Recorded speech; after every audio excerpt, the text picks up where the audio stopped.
ओम नमो भगवते वासुदेवाय नमः। राधे राधे। कार्तिक मास महात्म्य का 16वां अध्याय। नारद जी आगे बताते हैं, जब महादेव जी के उस रूप ने राहु को छोड़ दिया था, तब राहु अतिशीघ्र जालंधर के पास गया और सारा संदेश डरते हुए उन्हें बता दिया। अब जालंधर ये सब सुन के बहुत ज्यादा क्रोधित हो गया। जालंधर ने तुरंत ही अपने लाखों करोड़ों असुरों को, दैत्यों को बुलवाया और शीघ्र ही देवताओं के पास युद्ध के लिए निकल गया। जाते समय उसके सामने शुक्र और राहु थे। शुक्र और राहु की दृष्टि पड़ने पर जालंधर का मुकुट गिर गया और वो स्वयं भी फिसल गया, लेकिन वो शीघ्रता से उठा और अपनी सैकड़ों की दैत्यों की सेनाओं के साथ फटाफट सहस्त्र विमानों के साथ आसमान में उड़ते हुए जाने लगा। एकदम ऐसा लग रहा था जैसे तो बारिश के मौसम में काले काले बादल आसमान में छा गए हों। उसके इसी प्रयास को देखकर इंद्र आदि सभी देवता बहुत ज्यादा डर गए और चुपके से छुपते छुपाए शिव जी के पास गए और उन्होंने कहा, हे स्वामी, हे देवों के देव महादेव, अब आप कुछ भी करके हमारी रक्षा कीजिए, वरना ये जालंधर आप जानते नहीं कुछ भी कर सकता है। आप कृपा करके इस जालंधर को मार दीजिए, इसका संहार कर दीजिए और हम सबकी रक्षा कीजिए।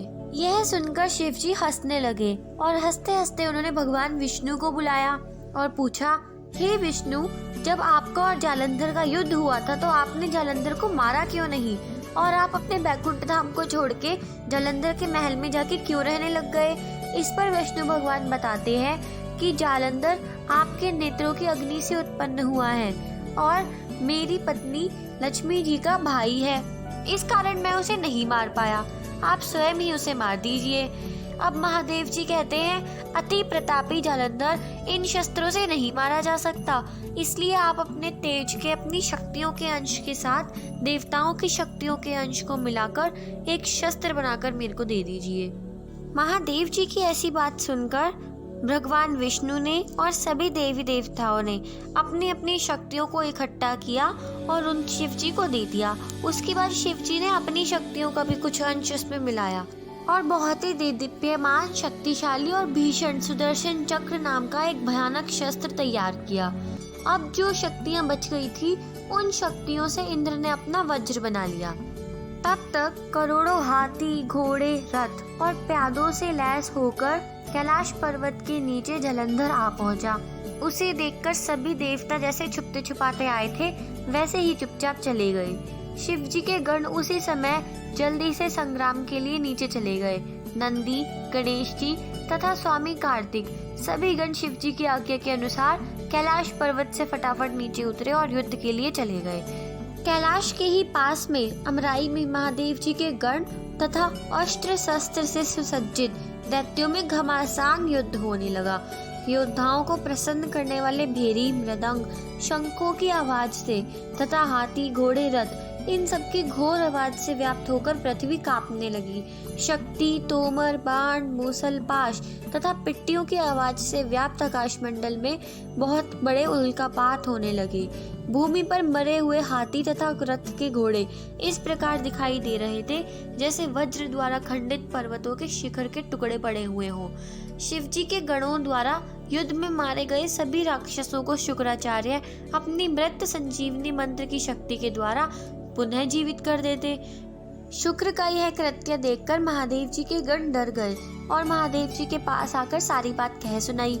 उसके बाद शिव जी ने अपने मुंह से ताड़ के वृक्षों के समान, लंबी कंदराओं के समान मुंह वाली तथा स्तनों के से वृक्ष को चकनाचूर कर देने वाली एक बहुत ही भयंकर देवी को उत्पन्न किया।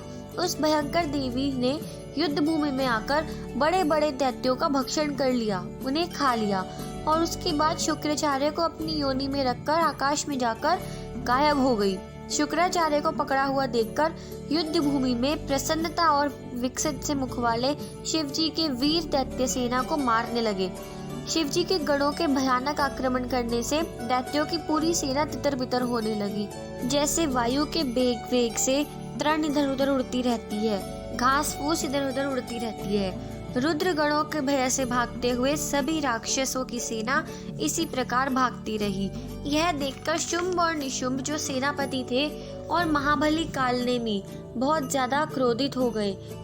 अब ये तीनों महाशक्तिशाली महापराक्रमी, इन तीनों ने वर्षा काल से मेघों को बुलाया, बादलों को बुलाया और इसी प्रकार बाणों की वर्षा की और शिवजी की बलवान गण सेना ने उसको रोक लिया।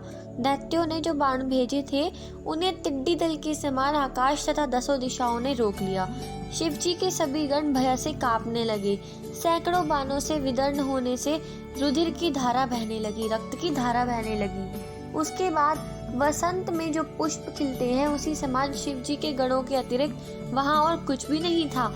कुछ स्वयं गिरते हुए और कुछ गिरने वालों को बचाते हुए शिवजी के सभी गण उस भूमि को छोड़कर भाग गए। उसके बाद शैल, गणेश तथा स्वामी कार्तिकेय अपनी सेना को नष्ट होती हुई देखकर क्रोधित हो गए और शीघ्र ही दैत्यों को रोकने में लग गए। राधे राधे। इसी प्रकार आज का अध्याय यहाँ समाप्त होता है। अगर आपको यह कथा अच्छी लगी तो वीडियो को लाइक कीजिए और शेयर कीजिए और कमेंट्स में राधे राधे लिखना बिल्कुल मत भूलिएगा। तो मिलते हैं अगले अध्याय में, तब तक के लिए राधे राधे।